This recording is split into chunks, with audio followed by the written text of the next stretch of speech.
انا ولا اخوه ولا اي حاجه، انا الدوبلير بتاعه، ده صاحب فضل كبير عليا. متواجدي اول اللي بيني وبين الفنان هو تشابه الوان مش اكتر ولا اي حاجه، انا الدوبلير بتاعه.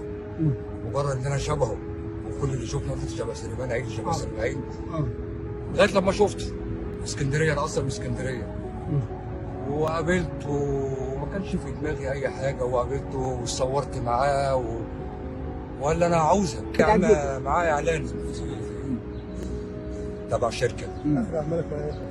هو كان الاعلان كان اول مره الاعلان عملته معاه تبع الشركه وعليها ده، وقال لي عاوزك تاني. من ساعتها الموضوع ما كانش في دماغي، وعايز اقول لك ده صاحب فضل كبير في اسكندريه. كان في مره من حوالي 8 سنين كده او 10 سنين كان بيعمل مسرحيه اسمها خوش بديعه.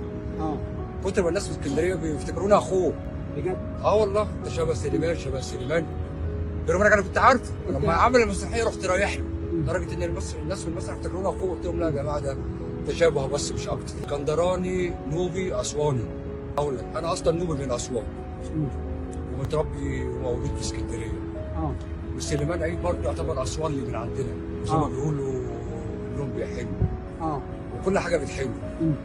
والله يرحمه، مش هقدر اقول غير الله يرحمه، وصاحب فضل كبير